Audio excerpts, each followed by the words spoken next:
Hi guys, Richard from Sharpshooting UK here again.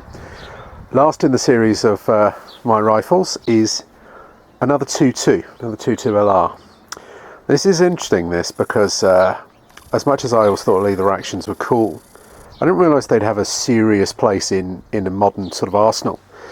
The previous 2.2 that I did a video on, my 1022, which is in a sort of tactical snipey type guise at the moment, always struggled between doing close range rapid fire ratting and things like that, and then also sort of sniping 120 yards. And now I've got this Marlin, it's freed up to do that with the mini mags and the longer barrel and the more bipod based stock, and this takes on the role of doing the very rapid standing quick acquisition type shooting. And these older rifles, you wouldn't think it, but these stock ergonomics are super rapid. I mean, this thing comes up to the shoulder like a shotgun. I've never seen anything like it in a rifle. Maybe a double rifle for shooting ball or something like that, not that I've got any experience of that, but this thing out the window of a truck when you're lamping or just walking up, it comes up to the shoulder so sweet, it's untrue. I have flirted with various scopes.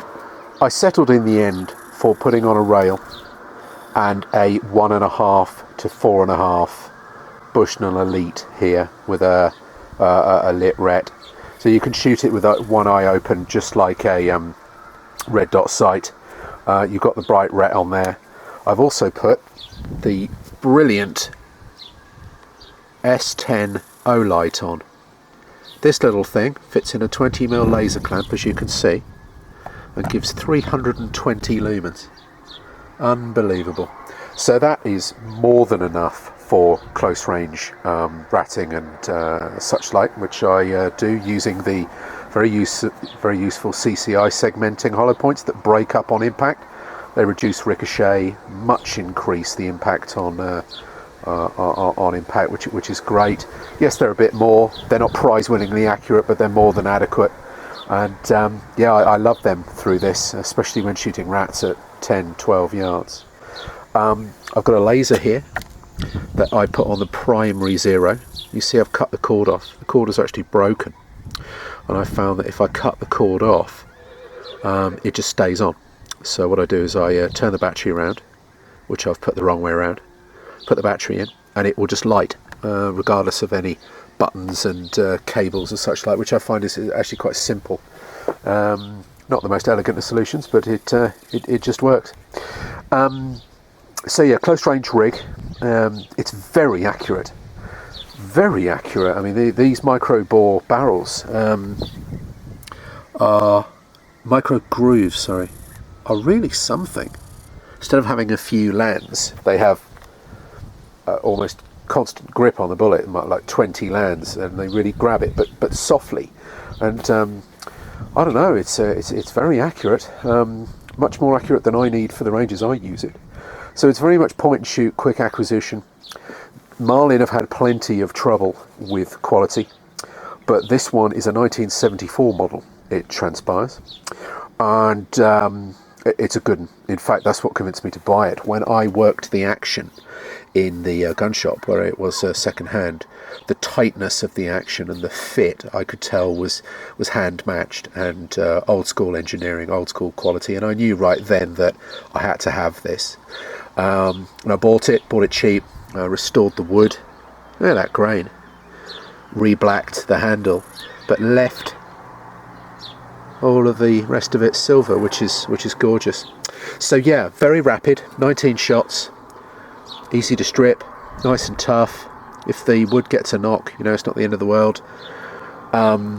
This is my close range and walking up rifle. I am very fond of it. I've only had it a few months, but already it's got a long-term place in the arsenal. And as I say, it's freed the 1022 up to do the longer range work, which is and the stuff off the bipod, which suits that so well. And it's not trying to do everything from 2 yards to 130 yards now.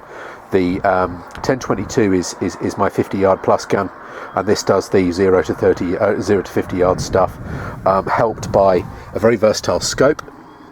Well, obviously a Zeiss or a Kahles or something would be nice, but this little Elite is grand and nice and bright for the money. And I've got on here the primary 0 laser and a very good little torch. That little S10 was only 35 quid, and the light it gives, oh, unbelievable. If I could have had that when I was a kid, I'd have been amazed. You had to have a torch about this big back then to get that many lumens. But there we go. What else? Yeah, a little talk about the laser. When I'm shooting rats, now you have to be careful with ricochets, and I'm not talking about inside shooting rats, but if you're shooting a 2-2LR at close range, you've got to be careful of ricochets. That said, I do it a lot, and I do use this gun almost like FAC air, you know, really close, in 2-3 yard stuff sometimes. Don't necessarily advocate it, but it can be done in the right conditions with appropriate care. So I'm shooting rats at a few yards as they run around the huts that they live in, or the pigs live in, and often, believe it or not, you can miss. And you can miss because below your primary 0, which is where the bullet first crosses the line of sight, you're looking at the crosshairs are on something 7 yards away, but your bullet will actually strike low. See, that's your line of sight, that's a straight line. The bullet goes up through it, primary 0, that happens at 10 yards, 20 or whatever. It goes up, and then it comes down through it, which is your secondary 0. And that is at whatever range you set your main 0. It might be 200 yards for a rifle, or a big rifle, or it might be 75 for a rimfire, but whatever. The first few yards, your bullet is low. Then it goes through, and then it's high. And that happens within a few yards, and it happens at exactly the range I'm shooting, and it's enough to make you miss, especially at 4 in the morning. So what I do to help me estimate those ranges very, very, very quickly, well, instantly, frankly, is I put a laser beam to intersect on the primary 0 at 10, 11 yards, whatever it may be. And that helps me know at an instant, according to whether the dot is low or high of the crosshair in the scope, whether I'm in front of, on, or beyond my primary 0. In other words, whether the bullet's going to be high or low. And we're talking about a significant amount. And look at the distance there.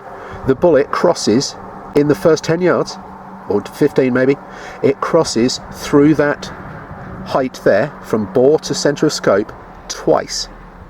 All right, so you have to be very careful with that if you're using a rifle at very, very close range. That's why I've got the laser on the rifle. It's not just to show off or look cool or in any way to shoot with.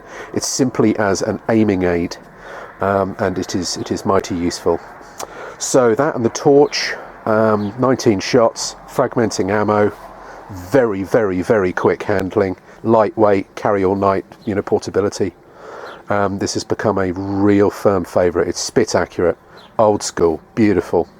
Didn't cost me any money, and I absolutely love it. Look at her. I don't use a mod because I use subs, and I wouldn't want to ruin the lines. And to tell the truth, a 2-2LR with subs is just like a hand clap anyway. You know, I don't need to be that quiet, so I haven't bothered putting a moderator on it. Yeah, good gun.